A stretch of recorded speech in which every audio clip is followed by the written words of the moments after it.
Hello kids, ये हमारे laws हैं सेट्स के। इसको हम वन बाय वन स्टडी करेंगे। सबसे पहला लॉ है कॉम्यूटेटिव लॉ। वो क्या होता है? दो सेट्स का लॉ होता है। इसमें A union B is equal to B union A. इसका क्या मतलब है? इसका मतलब है कि अगर ये आपका सेट है, ये मेंबर्स को पिज़्ज़ा पसंद है और ये आपके सेट ऑफ मेंबर्स हैं जिन्हें बर्गर पसंद है, तो हम पिज़्ज़ा प्लस बर्गर करें या हम बर्गर प्लस पिज़्ज़ा करें, that is the same thing. So this is called the first law, commutative law. ठीक है। नेक्स्ट आ जाता है अपना एसोसिएट लॉ। एसोसिएट लॉ में कुछ मेंबर्स हैं जिन्हें आपको क्या पसंद है? मोमोज पसंद है। ठीक है। तो अब ए यूनियन बी आपको पहले करना है because that is in braces. तो आप पिज्जा प्लस मोमोज कर रहे हो, बाद में बर्गर को ऐड कर रहे हो, या फिर आप बर्गर प्लस मोमोज कर रहे हो, बाद में पिज्जा को कर रहे हो add, that is always the same thing. So this is called associate law. ठीक है।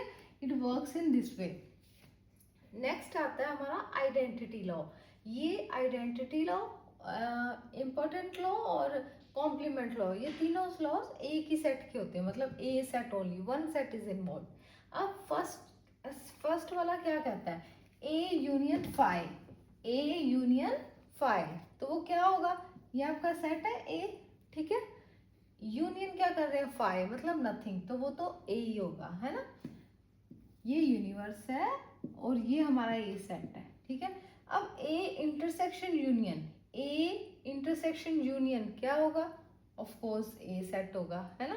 तो that is A. This is our identity law. Next is independent law. ठीक है। इसमें क्या होता है? ए यूनियन ए में भी ए यूनियन कर दिया तो क्या आएगा? ए ही आएगा। ठीक है। Next is A intersection A, ये भी ए आएगा। ठीक है। तो ये this law, this and this, सबकी वैल्यू क्या आती है? ए। ठीक है। ये देखो, सबका आउटपुट ए है। Next is complement law. Of course इसके नेम से ही पता चल रहा है इसमें कॉम्प्लीमेंट्स आएंगे। तो ए यूनियन ए कॉम्प्लीमेंट क्या होगा? देखो, ए और ए का कॉम्प्लीमेंट, ये हमने सब कुछ ऐड कर दिया, यूनियन कर दिया, तो क्या आएगा? यूनिवर्स आएगा। ठीक है। तो ये दिस इज वेरी सिंपल। लेकिन अगर हम ए इंटरसेक्शन ए का सारे का कॉम्प्लीमेंट करते हैं तो क्या आएगा? फिर फाइव आएगा। ठीक है, बिकॉज कुछ भी नहीं रहेगा। Next is distributive law. ये बहुत इंपॉर्टेंट है। इसमें दो चीजें होती हैं, यूनियन ओवर इंटरसेक्शन, और सेकंड है इंटरसेक्शन ओवर यूनियन। तो अगर तो आपके पास ऐसे दिया हुआ है ए यूनियन और बी इंटरसेक्शन सी, तो आपको इसको इस तरह से तोड़ना है, ए यूनियन बी, फिर आपको ये वाला साइन लेना है, ये वाला इंटरसेक्शन। ठीक है। ए यूनियन बी, फिर आगे क्या आएगा? A union C, A union C. ठीक है। तो ये union is over intersection, union over intersection. ठीक है। इसी का ऑपोजिट होता है इंटरसेक्शन ओवर यूनियन। इसमें यस है, तो हम क्या लेंगे? ए इंटरसेक्शन बी, मतलब ए इंटरसेक्शन बी लेंगे। ठीक है। ए इंटरसेक्शन बी, फिर हम ये यूनियन को यहाँ रखेंगे और फिर ए इंटरसेक्शन सी करेंगे, ए इंटरसेक्शन सी। ठीक है। तो ये हो गए अपने लॉस। ठीक है। अब हम क्या करेंगे? वेन डायग्राम करेंगे। वेन डायग्राम में कैसे करते हैं? वेन डायग्राम वैसे मैंने आपको करवाया था। ठीक है। तो वेन डायग्राम से हम कॉम्प्लीमेंट फाइंड करेंगे। ठीक है।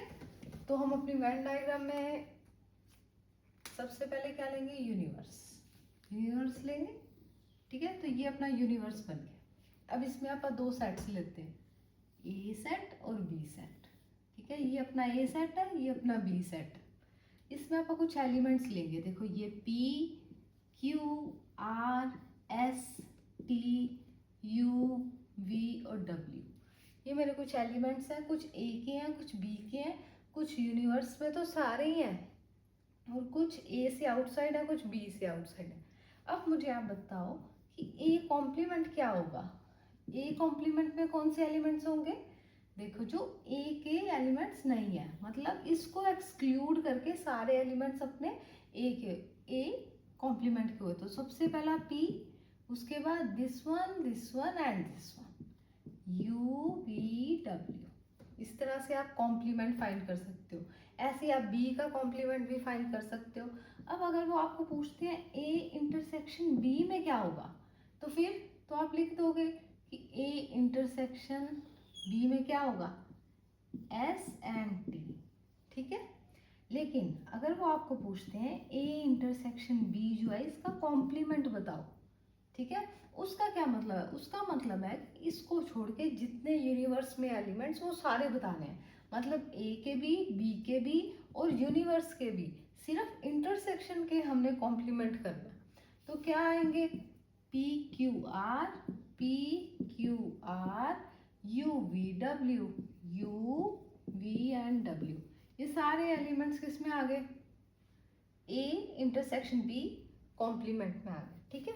तो इस तरह से आपको ये फाइंड करना आ सकता है। नेक्स्ट आ गया अपना इंटरवल सेट का क्वेश्चन है। इंटरवल सेट के क्वेश्चन में हमारे पास एक्सिस पे वैल्यू दी है एक्स की, सपोज करो अपना सेट है ए, ठीक है, इसकी वैल्यू क्या है, ए सेट है, इसमें जो एक्स है उसकी वैल्यू है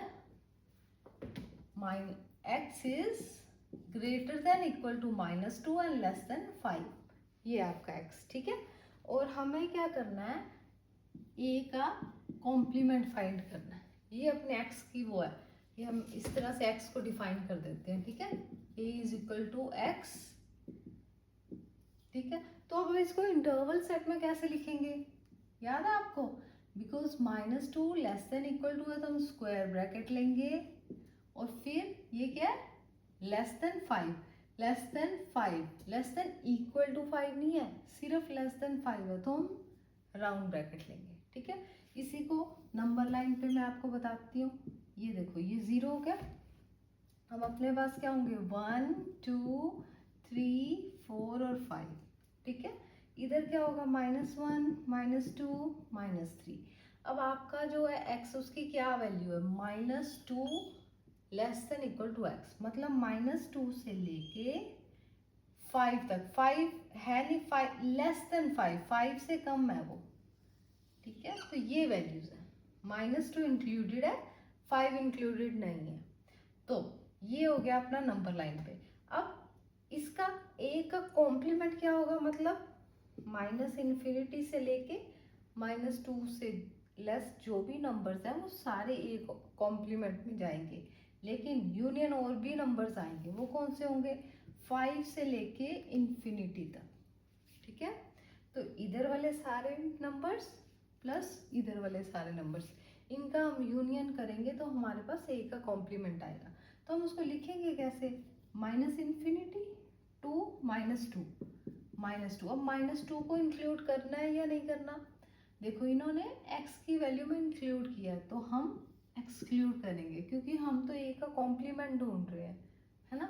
अब यूनियन क्या करेंगे, यहाँ पे 5 है तो 5 इंक्लूड नहीं किया ए में, तो हम इसलिए 5 को इंक्लूड करेंगे और इसको इन्फिनिटी तक लेके जाएंगे, तो this will be your A complement, ठीक है।